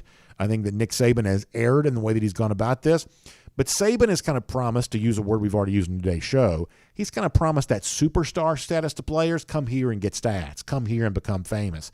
Come here and be in the spotlight the way that Jamison Williams was, the way that John Mechie was, the way that Devontae Smith was, the way that Jalen Waddle was. Come here and be that guy. But the problem is that level of fame is by definition somewhat scarce. There's not enough to go around for everybody. And so when you come to Alabama on the promise of being that guy and you don't get it, boy, I think you really feel betrayed pretty quickly. And I have no idea how Anderson and Leary truly feel about Alabama and what has caused them to want to move on from that program. But we do certainly understand human nature that when you're pitched on the idea of this is a place that cultivates superstar receivers, and when they don't cultivate you that way, even if you're maybe a little bit impatient, expecting it to happen sooner than it did, but when that doesn't happen for you, I think there's a level of frustration that seeps in pretty quick. So what we're seeing right now is Alabama not being impervious to the same kind of transfer stuff that every other program is going to have to deal with. In fact, Alabama may deal with a little bit more of that right now, because I really think this is going to be a very interesting offseason for the Crimson Tide. This is going to be one of those off seasons in which they have to redefine themselves. Part of the reason why I think they've been so panicked about not making this year's college football playoff is they really squandered the final year of Bryce Young, the final year of Will Anderson. Those are the faces of the program coming into this year. And Alabama, as you move towards 2022, let's be frank here, this is a program without a face. This is a program without an identity. All you really have is Nick Saban as a coach kind of playing out the string of his career. And I'm not going to oversell this to you. Saban is Saban, and Alabama is Alabama. They may very well figure it all out over the course of this offseason, be right back competing and contending for a national championship next year. Maybe the most likely bet is that they will do that. But if they do, it's going to require really reinventing themselves, because this was a program built around great quarterback like Bryce Young, and now he's gone. And in the past, Alabama has kind of replaced great quarterback with great quarterback. And maybe they've got that with Jalen Simpson or Milroe or whatever else. Maybe they've got that guy waiting in the wings. Or maybe they're going to go open up the transfer portal and be wide open again with that this year, the same way they were a year ago. But it feels like a very tumultuous type of offseason for Bama, where they have a lot of work to do to kind of sort of recast themselves as what they stand for in this current slate, because this seemed like very much a win now year for them in 2022, and it just didn't happen. That, as much as we joked about Saban in the rebuilding year, if you even want to take him at his word and say, okay, they were rebuilding in 2021, they were building to do it in 2022, and they failed more spectacularly then than they did in 2021. It definitely leads to a very interesting offseason, and one in which a lot of Alabama players who are looking around currently on the roster saying, gosh, is this the program that I was promised? Is this the opportunity that I truly signed up for? You're going to have some of that going on in Tuscaloosa here right now. I'll also mention very, very quickly here two more things. So I mentioned Christian Leary, one of those wide receivers that's leaving Alabama. We now know that he's going to UCF. I do think Gus Malzahn in Orlando with UCF is a little bit interesting. I do. And I think, even seen UCF win a recruiting battle over Florida for a defensive lineman here the last little bit too. That UCF has been kind of a living, breathing football program now for a while. They've been probably the best of the American Athletic Conference, at least among the best in that league from a standpoint of where you'd like to play, be a part of. But with a guy like Malzahn, who's been in the SEC and really had some success in this league going back to his first year in 2013, if nothing else, well, now you got UCF on its way to the Big 12. That I do think, if you're one of those upstart SEC programs like Napier at Florida, or like one of these sort of mid-level SEC programs, I do believe that Gus Malzahn at UCF is probably a little bit of a recruiting rival for you, and I think he's shown the ability from time to time that he's going to win some of those. Ironically, Georgia just went to UCF and pulled one of its commits, an offensive lineman, for the program here. So you're going to see Malzahn versus the SEC in some respects. I think in the future, and that's probably even more true now that UCF has kind of found itself, at least by definition, a Power 5 home in the Big 12. So keep your eye on Malzahn a little bit. And then finally, speaking of Malzahn and his old school, Auburn, I saw where Auburn has flipped Connor Lew, the really good offensive lineman from Kennesaw Mountain, from Miami, now to that program. And the one thing we've kind of seen over the course of the last couple of years, Brian Harsin was not a factor in recruiting battles at all. And really at the end of the Malzahn era at Auburn, they weren't doing much recruiting either, especially here in the state of Georgia. But with Hugh Freeze now in place there, with what I think I told you earlier this week, a couple of pretty good recruiting, or I should say coordinator hires, I think you're going to see Auburn start to be a little bit more of a factor here right now. Not at the level that gets Georgia's attention, but if you're at Tennessee trying to take the next step, I believe Auburn makes that more difficult for you. If you're South Carolina trying to prove that what you did at the end of this last season was real and it's a building block for the future, I believe the presence of Hugh Freeze makes that a little bit more difficult for you. For Billy Napier, trying to really make Florida into something that Florida fans feel like is a little bit more appropriate for them, I think the presence of Freeze at Auburn makes that more difficult as well. It's going to take a lot for any of those teams to truly get Georgia's attention, but you better believe Freeze and what he has a chance to do in the recruiting trail will get Napier and Heupel and Beamer and that next level just below Georgia of SEC teams' attention. You better believe that's the case, and maybe we're already starting to see some of the examples of that. We'll make that cruising around the SEC courtesy of Royal Caribbean. Let me also give out a couple shots out here right now. We're getting ready for bowl season. I'm excited about that, and also one of the things that makes bowl games fun are trying to make your picks about who's going to win some of these games. And listen, there's a lot of reaching that goes on with that when it comes to Bahamas Bowl or Las Vegas Bowl or whatever else. Some of these are maybe involving teams we're not exactly experts on, but that doesn't stop us from making picks, and you can make your picks as well when it comes to our friends at MyBookie. In fact, when you open up your account right now with MyBookie and use the promo code DawgNation, you're actually going to get a big deposit bonus. That means up to $1,000, they're going to double that initial deposit for you. So you put in $400, they're going to put in $400. $500, they're going to put in $500. You put in $300, they're going to put $300 in there for you. Like $600 you have before you even win your first bet. That's how it works all the way up to $1,000. Then after that, you play, you win, you get paid. It is as simple as that. It's winning season right now at MyBookie. So find them online. Type it in your browser. MyBookie, the internet will do the work for you. It'll get you where you need to go. And then after that, use the promo code DawgNation to take advantage of that big deposit bonus. We'll also have some of our official picks coming up as we get a little closer to the really heart, the meat of bowl season. But for now, get your account opened up and have some fun here during this time of year with our friends at MyBookie. And by the way, speaking of having fun, a lot of you doing that as well with your holiday parties and things like that. And of course, anytime there's fun and festivities to be had, we think the Finnish long drink goes great with that as a little bit of a holiday cocktail celebration, because let's face it, the Finnish long drink is kind of a ready-to-drink cocktail right there in the can. It looks like a beer because it comes in a can, but it's not. You just simply pop the top and enjoy it. You like mixed drinks? This is a mixed drink for you right there in the can. You can pour it in a glass. You can drink it straight out of the can. Whatever you want to do on that, whether it be the cranberry, the long drink strong, which is 8.5% alcohol by volume, the long drink zero, which is no carbs, no sugar, the long drink traditional, which comes in a blue can, got the grapefruit flavor, the gin kick. It's really, really good. And so if you want to make that a great part of your holiday party coming up, check out thelongdrink.com to find out where you can pick some up. And when you do, snap a photo of yourself, hit me up on Twitter with it at DawgNation Daily, and we will celebrate you as part of our big finish each and every Friday presented by the Finnish Long Drink right here on DawgNation Daily. So one of the things I'm doing for our golden shoes right now is I'm just doing a search on Twitter for a hashtag go for 2 and 22, and I just sort of pop up people who use the hashtag, even people who don't tweet me. So yes, I am Twitter stalking some of you, and you don't even realize it. So be on your best behavior, because you never know when I'm looking. In fact, y'all know, some of y'all know Bubby Dean. He's a part of what we do here around Dog Nation. Great dog fan. A lot of y'all interact with him on social media a lot. And he didn't tag me in this tweet, but he did use go for 2 and 22. So I'm going to put it on the screen here. He says, should I buy this for me? And what it is a great looking Georgia pullover with the 4 leg standing dog logo, which I think is one of the awesome Georgia logos I do. He also gives you the hashtag go for 2 and 22. So I'm going to give Bubby a golden shoe because he used go for 2 and 22, which is obviously the hashtag we are promoting hard right now. But also I'm giving Bubby a golden shoe for this.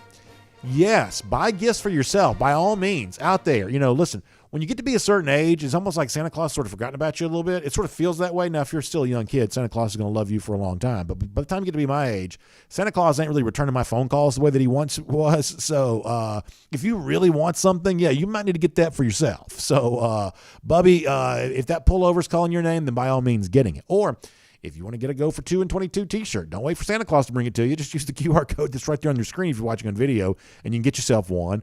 Or obviously go to the top of the page at DawgNation.com and get one for yourself. But this is an important PSA. This time of year, there is nothing wrong with buying that gift for yourself. And of course, it is. They tell me it's better to give than receive. So by all means, give them to everybody else too.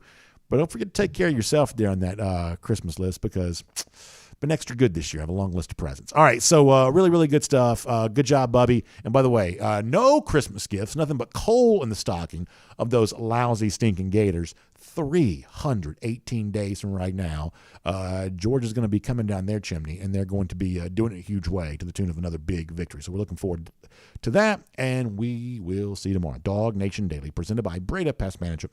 We'll look forward to talking to you then. And on video. Time now for the R.S. Sanders School Down. Oh, gosh, it's late.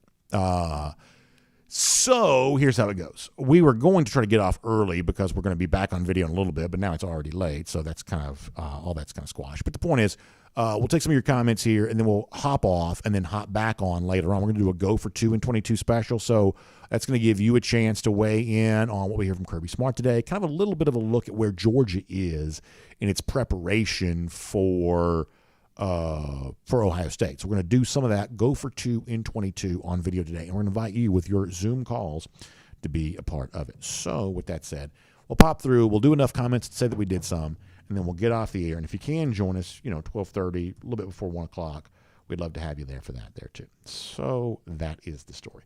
Let me go to YouTube first. Today on YouTube. Right now. All right. Jay Shipe says 24 hours since the YouTube start. So I'm right back here again, even though Jay has said some crazy stuff lately. I've had my eyes on Jay here a little bit. He said crazier stuff than normal lately.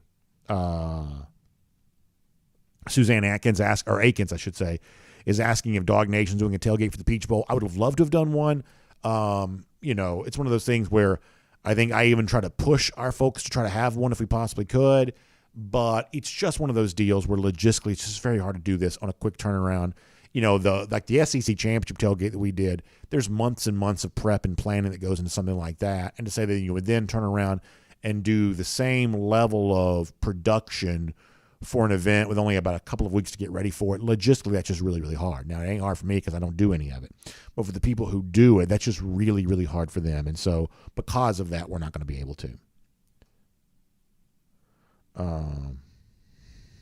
Jonathan Aaron. I'm not sure I can read that, but that's pretty funny.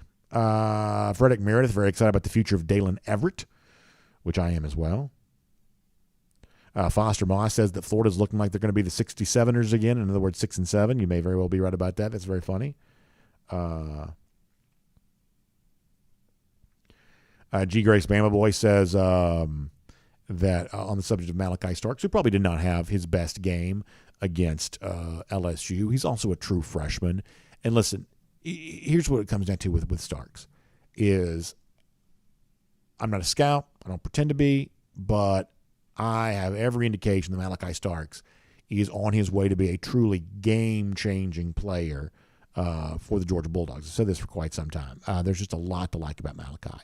And in terms of Georgia winning a national championship right now, the thing that I'm asking from Malachi is, hey, it's unfair to say I need you to go out there and be perfect each and every time. When you're a freshman, you're going to be covering in pass coverage as much as he is. You're going to kind of get beat some. And I guess if you care about Pro Football Focus and things like that, it sounds like he may have been, from a PFF standpoint, he may have been Georgia's most vulnerable target in terms of pass defense here this year. Maybe that's the case. I still want him out there because ultimately here's what I'm looking for from Malachi. Think about Oregon game. Think about some of these moments. I want the big play that Malachi makes to overshadow whatever else goes on. This is simply about a batting average to me. Can a significant percentage of Malachi's snaps result in some sort of big thing happening? I believe in Malachi's case, yes, it possibly can. And everybody in the country would obviously want Malachi Stark. So was he a little bit of a liability from time to time in pass coverage? The stats would tell you, yeah. The people who watch this stuff closely would tell you maybe so. Does that mean that I don't want him out there for the Peach Bowl or anything else? Heck no. That's about as strong as I'm willing to say that. Heck no. That is not the truth. I want Malachi out there in every scenario imaginable because while he may give up something every now and then, he absolutely has the potential of creating something at any moment, and that's what wins you national championships. Let's see what else.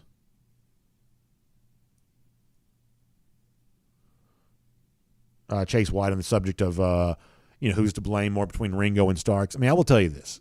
I just think this is really important that when you watch like one of these, like, say, YouTube videos of like an X's and O's guy who's a true former player and he's like really, really serious on some of this kind of stuff. I was thinking it's really interesting how many of those guys are very, very quick to say it's hard for me to know exactly what's going on here because the one thing that people who are really plugged in as a player will tell you is that if you don't know all the coverage responsibilities, if you don't know the call, if you don't know this, if you don't know that, in any given moment in a football field, there are so many things happening that it's really, really difficult to truly assign blame. In other words, a true sign of expertise is is you are very well aware of what you don't know. But the further you get away from that level of expertise, the more certain people become. And notice this, whether it be, loudmouth on message board or loudmouth on social media or loudmouth, doing a show like this, just kind of notice this, that the closer you get to true expertise, the expert becomes very aware of what it is that he doesn't know. The further you get away from that level of expertise, the more sort of phony puffery you kind of get, where people are very, very certain, oh, well, so-and-so's to blame on that play, and so-and-so's to blame on this play, and so-and-so's to blame on that play. That is a level of certainty that the people who are truly closest to the game do not have. They just don't. And so whether it's Ringo, whether it's Starks, or whatever else, there is a certain level of blame on a big play or a bust or something like that will always be very difficult to dole out. And the only people who think it are easy are the people who have so little expertise that they are not aware of what they don't know. And I'm not trying to pick on anybody because I don't have anybody in mind when I say that. But you kind of know what I'm talking about here. You don't have to go very far on message boards or social media to find people who seem really, really certain they know exactly what's going on the football field because, they once had, 4 tackles in a game when they're in middle school or something along those lines. And I'm just telling you, the closer you get to the actual action, people who are former coaches, people who are former players, they are a lot more certain of what they don't know than of what they do know on any given play when they weren't, a part of the structure of that play. Let's see what else. Jay Shipe says 2 games away from being 66% of the way through a dynasty. So here's my thing, and I've said this before, and this doesn't really matter, but I do find it interesting, is I believe that my definition of dynasty is a lot more, I don't mean this politically, I just mean this, I have a more liberal definition of dynasty than some people do. Like, some people are very careful to throw around the word dynasty, and to me, I feel like anytime a team wins more than one championship within the same era, to me, that's a dynasty. So if Georgia were to win a championship this year, I'd say that's a dynasty. And I would say that Clemson, multiple playoff appearances, 2 national championships in, 16 and 18. I would say that Clemson under Dabo Swinney had a dynasty. Now, you can say, well, they couldn't have a dynasty because Alabama had a dynasty at the same time and Alabama won more. I guess maybe so, but Clemson also beat them twice. So can you have 2 dynasties going on at the same time? Well, in history, we've had that, right? I mean, wasn't it like China that had all the dynasties and they're always battling each other? So you can have dynasties at the same time, right? Maybe you can't. I don't know. But the point is like, when you watch those like Shoutfest cable shows on FS1 and ESPN, they're always sort of debating about so-and-so, whether or not they're a dynasty. Like the Warriors in the NBA, is that a dynasty? They won a gazillion championships. To me, of course, they're a dynasty. I guess I just have a more liberal definition of the word dynasty in sports than some people do. But it sounds like Jay thinks that Georgia needs to win 3 straight to have a dynasty. To me, anything that's more than 1 championship within the same era, I'm sort of fine with calling that a dynasty, not just for Georgia, but for Clemson and any of these teams that had the same thing happen. Now, what Georgia's done to this point in time, that's not a dynasty. Like, there's always a champion, right? Not every champion's a dynasty. So just winning a championship is not a dynasty. But if you win a championship and come back and win another championship with kind of the same coach and at least a decent number of the same players, that sort of feels dynastic to me. All right, let me get Foster. Then I'm going to move on. He says, let's say the Dogs win this season. Looking at their schedule the next season, where do you see the next loss? Do you see a 3-peat?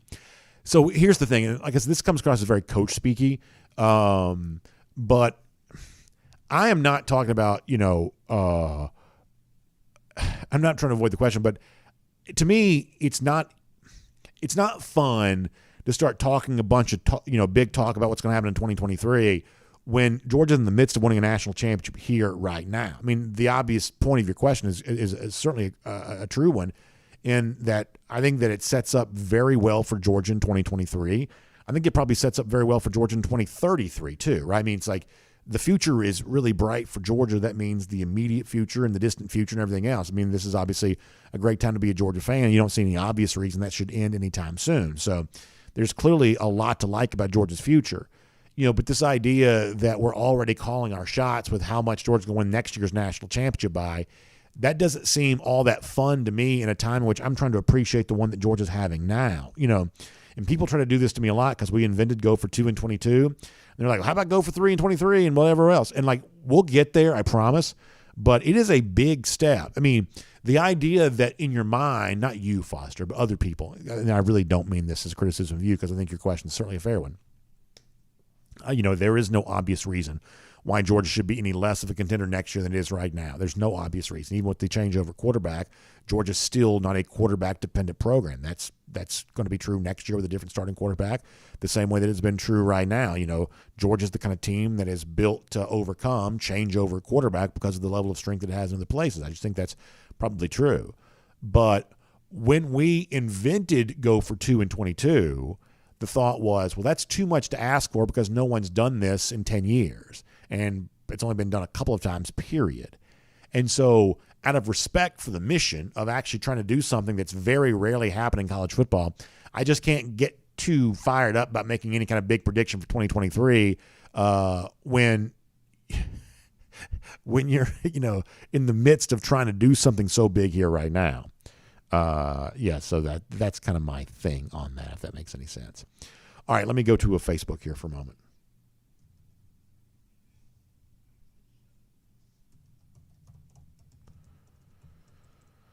All right, let's see. Because here's the other thing. I'm going to just say this. Is that it would be very easy, as someone who does what I do for a living, to just come on here and say, I think Georgia's going to win the next 10 national championships. Like, well, obviously that's what a lot of this audience wants to hear. It'd be sort of professionally speaking, beneficial to just be like, hey, to kind of sort of just, every national championship the rest of the time. Georgia's going to win them all. Like it'd just be easy to do that. But we really put a lot of thought into this before we, when we put ourselves out there on the idea of go for 2 and 22, we really try to put a lot of thought into this of, can we stand by this? Are we willing to take the embarrassment that's going to come our way if Georgia falls well short of this? And frankly, at this point in time, if Georgia were to lose, there is no embarrassment coming our way at all. Georgia's given a fine accounting of itself as a defending national champion. It's just simply a matter now of finishing to use the Mark Richt phrase, finishing the drill and going out there and getting it done. But had Georgia lost to Tennessee, had Georgia lost to some team along the way, had Georgia gotten tripped up, the idea of pushing go for 2 and 22 would have seemed pretty embarrassing. And we would have had to stick by our statement on that. There's some people that sort of throw out a hot take thing, and then by the time it gets disproven, they've already sort of moved on to the next thing. They kind of flood the zone with hot takes, and you're never quite so sure, what to pin them down on. With us, when we said go for 2 and 22, we wanted to really be able to stand by that if we're going to put that out there. And so we put a lot of thought into it. Hey, this is our reputation kind of at stake here if we do that. And we take that pretty seriously. So, yeah, maybe it is going to be a go for 3 situation in 2023. Maybe that's the case. But the mission at hand is still really a substantial one, and I really can't think about anything else till we get past that. Randy Hall says, let's chop wood one day at a time. I'm all in favor of that.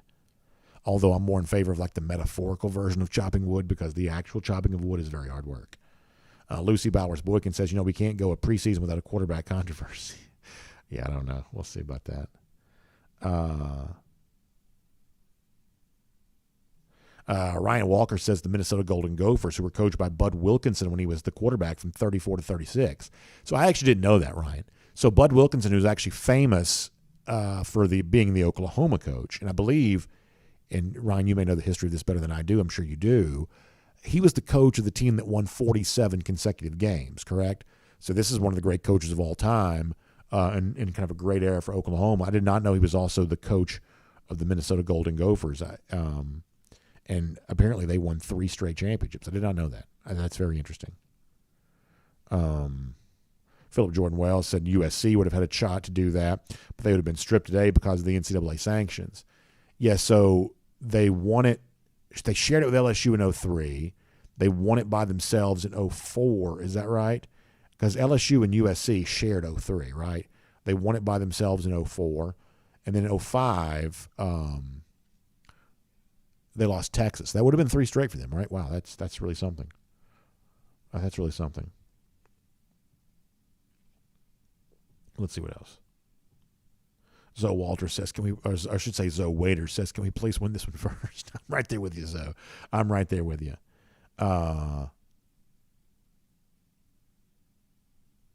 Sam Burke says after we beat Ohio State in the Peach Bowl, then Michigan in the national championship, I think UGA should be presented with a Big Ten championship trophy as well. Totally.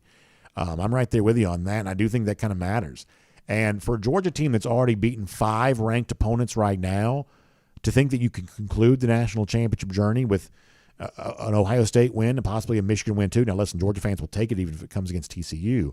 But if you could beat the 2 best in the Big Ten, you better believe that would matter for a lot of things. First of all, I think it would give Georgia a lot of cachet for being a historic type team. I don't know that people think of the 2021 Georgia national championship in that historic category. Maybe they should. Certainly defensively they probably do. But the team overall, I don't think it gets mentioned necessarily in the eyes of a lot of folks along the sides of a 2019 LSU or something like that. But if Georgia were to follow that up by being undefeated again and beat 7 ranked teams on the way to doing so, including the best of the SEC and the 2 best in the Big Ten, then I think you would have to make some room in the historic category for Georgia. And then the other side of that is the biggest rivalry in college football moving forward is going to be the SEC versus the Big Ten. That your rivals in your league are going to be your opposition, but your actual enemy is going to be the other conference because they're trying to take money off your table. They're trying to take food off your table. And so doing this in this way to the Big Ten, if it does happen, that would be very, very meaningful for Georgia and the rest of the SEC as well. Let's see what else. Kent Holcomb says, I'm not going to be here tomorrow. I've been on a cancer journey since 2017, and God willing, tomorrow will be the next to last surgery procedure that's going to put this thing behind me for good. Boy, Kent, I hope so. He says, I know God has got this. Have a great one, my Dog Nation folks. Kent, we're praying for you. We really are, and I appreciate you making us aware of what's going on for you. Sometimes real life gets in the way, doesn't it? It really does. And I hope you get that great news that you're hoping for, and we're all hoping for that for you, and we're praying that you get that there as well. And listen, this is one of those things, and, today would have been my dad's birthday. Today's December 14th. This would have been my dad's birthday. And, he passed away a couple of years ago, and so many of you have kind of dealt with similar types of things. Seems like we've just had a lot of death in our life the last couple of years, it seems like. And, here's the thing that I've concluded. I won't make this really long because people want to have fun. But here's the thing that I've kind of concluded, which is that you might think, in light of losing something like a father, my mom losing her husband, I think you might think, well, that just goes to show you how unimportant something like college football is. And some people may draw that conclusion from some of this kind of stuff. You might think that's the case. And yet, I really have kind of gone the other way in that, in light of feeling and experiencing true loss, I think you actually see something like college football, what I do for a living, what y'all do as a pastime, but I think you see that for what it actually is. All it really is just a mechanism. It's just a mechanism to kind of create the kind of life you want to have with a lot of friends and happy family and experiences. I mean, you hear it said all the time that it's better to spend money on experiences than it is on things. And, college football is kind of an experience that you can have, whether you're watching the game on TV with friends or traveling to go see the game in person, whatever else, is that in light of true actual loss, you might be left to conclude, well, that just goes to show you college football doesn't matter very much in light of the big picture. But what I think it actually is a little bit more of a lens into what college football really is and why we treat it as so important, because it makes the kinds of relationships we want to have easier to craft. It makes the kind of experience we want to have easier to conjure up. What would we ever get excited about if there wasn't a Peach Bowl in our life, or if there wasn't a, whatever in our life? What would we ever look forward to and enjoy with the people that we want to enjoy life with if we didn't have those things? And by the way, this is one of the reasons why the wins are so great and the losses are so painful, because when you lose, you miss out on the experience that allows you to create the connection that you want to have with the people that really matter to you. And that's why there's a lot at stake in these games. That's why it's more than just a game, because on the other side of a win, there is just an extra level of enjoyment that makes life that much better. Not to say that you should be devastated when your team loses, but the point is like there is something to be gained from a win, which is why we all want the wins for our side so much. So, Kent, I'm glad to have you in here and join this with us, and I hope you get the good news that makes your celebration of everything else for Georgia the rest of the way that much more enjoyable. And, for all of us who experience our own version of something in our life right now that feels kind of scary, or something we've been through that was really, really tragic, it's all of, to me anyway, a reminder why we pour so much of our soul into this type of topic, because it just helps us make the kind of life we want to have. So I hope for good news with you. I really do.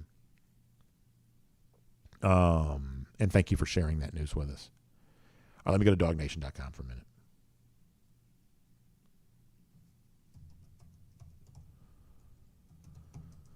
On DawgNation.com, which, here we go. Randy, thank you for the kind words. I appreciate that. Thank you very much. Charles Womack says the idea of go for blank should show up around game 8 or so. Well, look, first of all, we have a little bit of an idea how we may. The marketing part of my brain's always kind of working, so I have a little bit of an idea about what we might do next year if it were to become relevant and necessary to do so. So we have, I mean, I'm not going to pretend like I haven't thought about it at all, because I have probably thought about it a little bit. But to me, it was important to start the year off. If it was a real possibility that Georgia could win the national championship again, to me, it was important to set that in place to begin the season. Not that I'm like the spokesman for the team or something like that, because I'm clearly not. But I just thought that so many people thought it was, I mean, Georgia was universally ranked behind Ohio State and behind Alabama in every poll. The official polls, the kind of nonsense made-up polls, and everything else in between. Georgia was ranked behind Ohio State in all of those, and Alabama in all of those. Georgia was not thought to be a national champion. Really, no one in the preseason picked them to do that. So understanding that, I thought it was important for us to sort of talk about Georgia in a different kind of way. If we really did believe that Georgia could win the national championship again and begin the season, we did. We weren't, jumping up and down and saying they were definitely going to. We just thought it was a possibility, and we made that pretty clear. And so given that as the scenario, we wanted to put that out there to begin the season to let folks know that this didn't have to be what everybody else was telling you it needed to be. That, hey, you may have hope you enjoyed your year last year because things are back to normal here this year. That we actually thought there could be a new normal in place for college football, one in which Georgia wasn't just thankful for 1 year at the top, but kind of recasting itself as the perennial team at the top. The way that other teams have been in the past, Georgia could be that now. And so that's why we wanted to talk about that at the beginning of last year, or I should say at the beginning of this season. That's why we wanted to do that, because we just wanted to try to kind of cast the right kind of vision. I would say that's kind of worked out so far. Scott Harris says, I'm really interested in the offensive line, I should say the offensive outside linebacker and defensive end health. Yeah, Marvin Jones Jr. in particular is one of those names we hope to hear and probably will hear from Kirby Smart on today. I think you're probably right about that.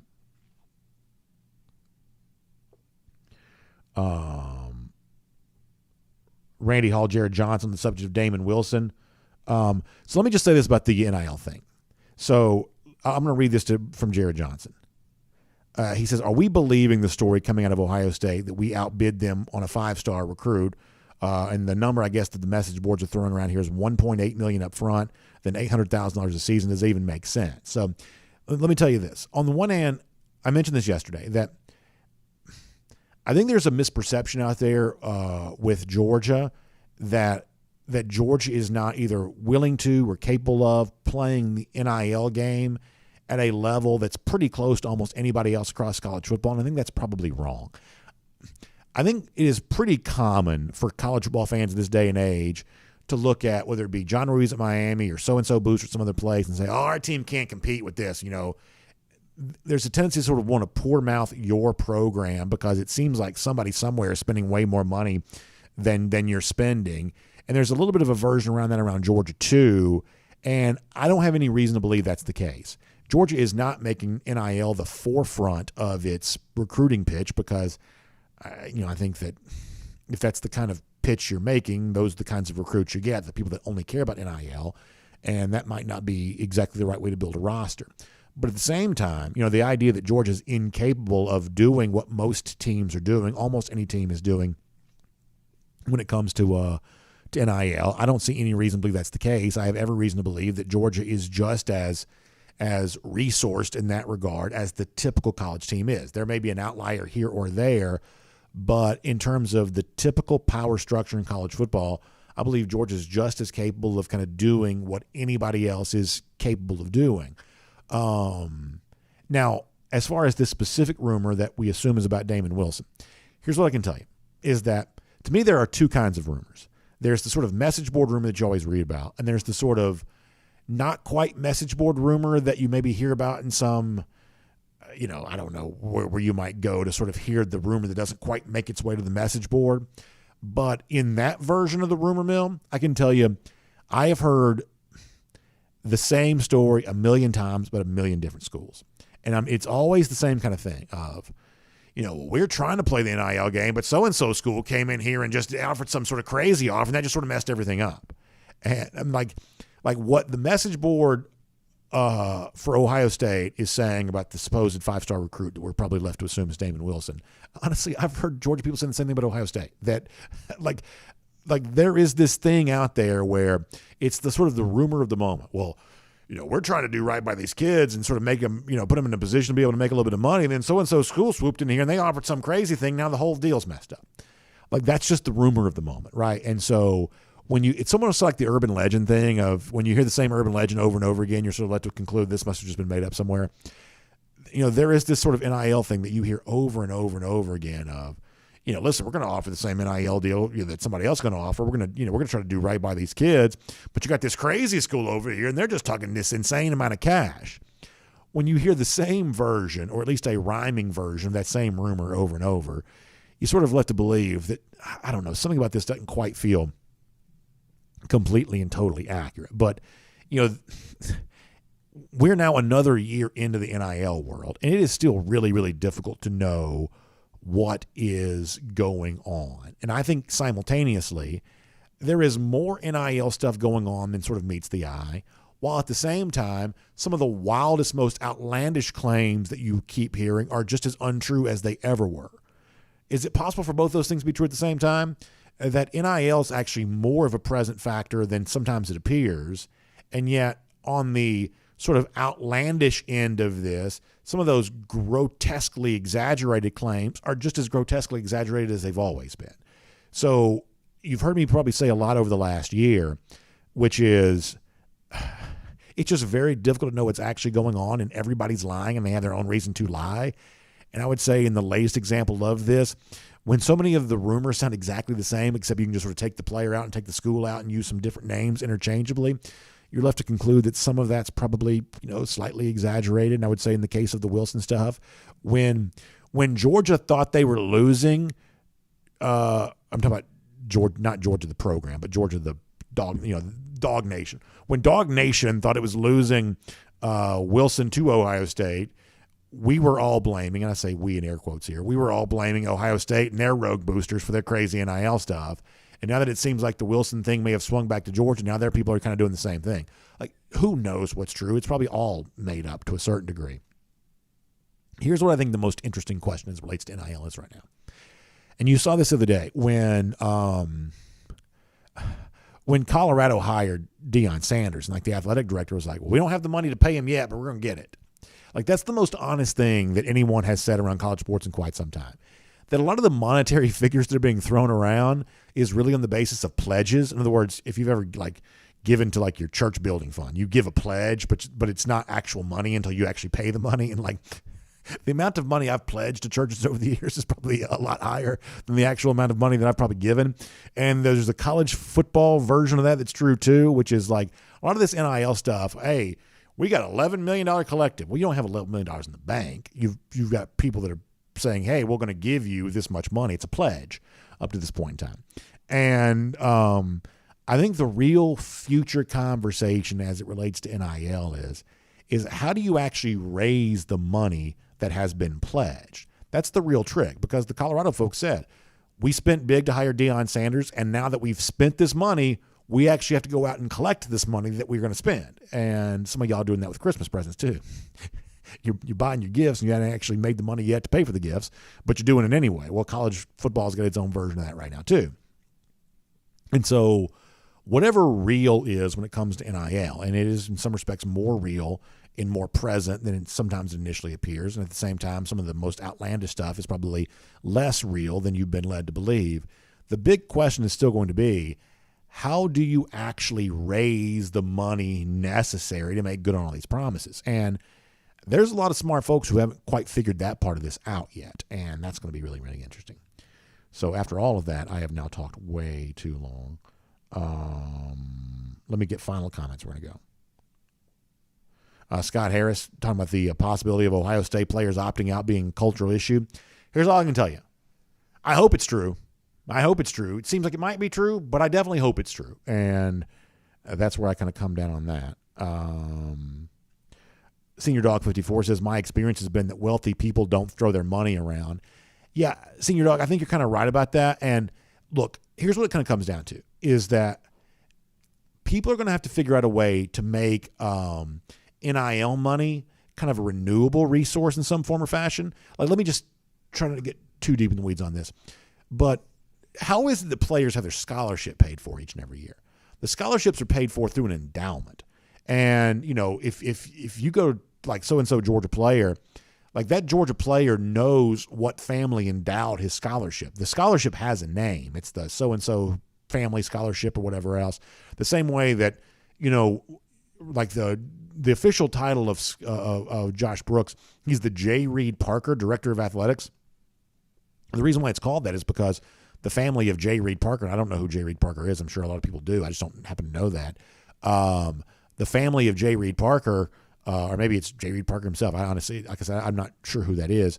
But that family endows the salary for the athletic director, the baseball coach, Scott Strickland. Is the Ike Cousins baseball coach. I guess Ike Cousins is Tom Cousins' father. A lot of folks know who Tom Cousins is. He's a big real estate mogul here in our city and state, and has been for a long time. And so that family, the Cousins family, endows the baseball coach. And what that means is you throw a bunch of money into a account somewhere, and the interest made on that money pays the salary of baseball coach or athletic director or the scholarship of the football player. Like if you go to like the official website, GeorgiaDogs.com, I believe you can look on any player's name, and I believe you can see the name of the scholarship that they have, the family that endowed the scholarship that they use at Georgia. Because when you are a scholarship player at Georgia, somebody somewhere is paying the money to the school for you to go to school, and that's via an endowment. So the way the endowment works is that you never spend the principal in the endowment, right? The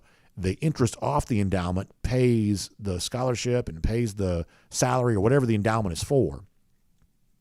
And so in the future, people have got to try to figure out a way to do that, whether it be through an actual business or something. You've got to try to figure out a way to make NIL money a little bit more of a renewable resource, because people are not going to watch their net worth diminish in order to fund their favorite football team. They're just not going to do that. In the old days, you know, a lot of this stuff was like sort of tax contributions and things like that. Well, giving to colleges doesn't quite work that way anymore. My wife's a CPA. I am not. So I can't tell you the actual, facts on this, but, those kinds of contributions just don't quite work the way they used to. So now if you're getting, especially with NIL, because that's not a contribution, that's not a charitable contribution at all, that whatever money you're giving that's less net worth than you used to have. And so we got to try to figure out a way to make the NIL stuff a little bit more of a renewable resource. And that's the challenge that exists for all college programs right now, which is probably more on that than you wanted to know. So Richard D says Brock Bowers, 100-plus yards, 3-plus touchdowns, a 41-17 dog win. He says, what might AD and K-Mac show us? Well, listen, if it's 41-17, they can show whatever they want to. They can put on Hawaiian shirts and come out there and work on their tan in the second half for all I care, because 41-17 would be that'd be a blast. That'd be a lot of fun. All right, final comments.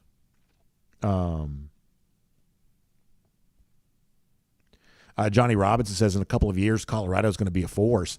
I think that Deion could win at a pretty high level there. Now, the question you would ask is, well, if Deion shows that he can win at Colorado, like how long do you want to stay at Colorado? And maybe that's a question, but I think that Deion can win there for sure.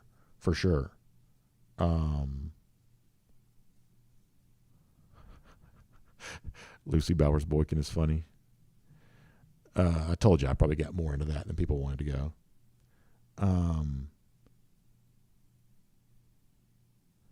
Savage Dog says Georgia's the best program in college football, period.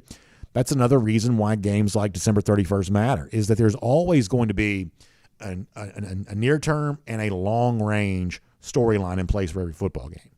And in the near term, it's good to beat Ohio State because you're trying to win this national championship. But establishing yourself as the unquestioned premier power in college football, that's something good too. And beating Ohio State certainly gives you a chance to be able to do that.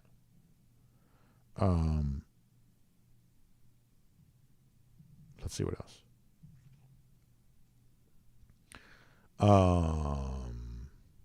Ryan Harris says winning the national title isn't everything. No, it's not, but I really want to see Georgia win one again. I really do.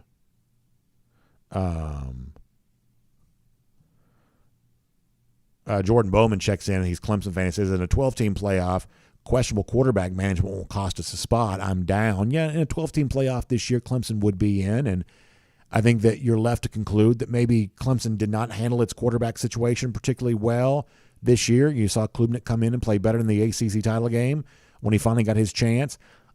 There's a part of me, though, Jordan, and I'm not trying to be snarky here, there's a part of me that wonders if Uiagalelei might do better getting away from this Clemson system. Because here's the thing that I'm kind of questioning right now, and you would know this better than I do as a true Clemson fan. You know, we've seen a lot of turnover with Clemson and its coordinators, and I don't know that the offensive coaching hire made in this past offseason, that doesn't really feel like a playoff level hire by the Tigers. And obviously now you're also thinking about replacing Brent Venables and some of that great talent that has been in place at Clemson. That's kind of cycling through this program a little bit right now too. To me, the biggest question facing Clemson moving forward is what kind of assistant coaches do they have in place? Because historically, Clemson's had very good coordinators. And the more you have people kind of poaching your offensive guys, the Jeff Scotts, the people like that, you know, the more it becomes just kind of hard to kind of replenish that. It seems like Dabo's kind of done that. We talked earlier about this being a little bit of a crossroads offseason for Alabama. I think it's also a pretty big crossroads offseason for Clemson. And I'm not trying to like troll you or be snarky or anything like that, because the honest truth is Clemson's been a good team for a long time, and maybe they are just as good a team moving forward. But there is something, I would say, going on at Clemson that doesn't feel quite as simple as saying, oh, they just chose the wrong quarterback. There's something going on there that feels a little bit deeper than that. And you may know more about that, whether I'm right or whether I'm wrong. You may know better about that than I do. All right, let us see what else. Jordan, and I'll finish with this comment. He says, I think DJ would be a better fit elsewhere. Offense never really worked. I agree the assistant hires are questionable. Jury's still out. Yeah, that's what it's going to come down to for all these coaches, right? Because if you're good, people come and try to steal the thing that made you good. And, you know, Kirby's going to be dealing with more of that in the future. Nick Saban's dealt with that plenty, and Dabo's in the midst of dealing with that here right now. All right, we got to go. Thanks for being here. Check out our friends at the AJC online, ajc.com. We told you about this yesterday. It looks like there is, you know, pretty significant movement towards the probably should have mentioned this on the regular show today, but significant movement towards the college, I should say, let me edit this part. There is significant movement right now that would appear to have the high school state championships returning to Mercedes-Benz Stadium. You can read more about that at ajc.com. We probably should have mentioned that on the regular show today, but that looks like a pretty big deal. So that's nice stuff. And then there's also the chance that instant replay is on its way to Georgia high school football in some form or fashion, too. You can read about that there. More of the aftermath of the Braves trade. I know they had a great Braves podcast about this, kind of looking at what this means, no more Contreras, and kind of how your lineup kind of shifts now and what the future is. I saw the funny tweet where somebody had the Braves hat. Instead of the A for Atlanta, it said A's. Because it sort of feels like that's what Atlanta's becoming here, so that's pretty good stuff too. So all of that online, ajc.com. Also our friends at R.S. Andrews, online, rsandrews.com, for your air conditioning, heating, plumbing, electric needs. They show up on time. They do the work that's promised, the price is promised. You can trust all of them on all of that today. If your water heater goes out, in many cases they can replace it for you the same day. But you got to find them online at rsandrews.com. Have a great day. We will see you back here tomorrow. DawgNation Daily for Braided Pest Management. And by the way, we'll see you here in a little bit too for Go for 2 and 22. We'll do that with you as well. So have a good day, everybody.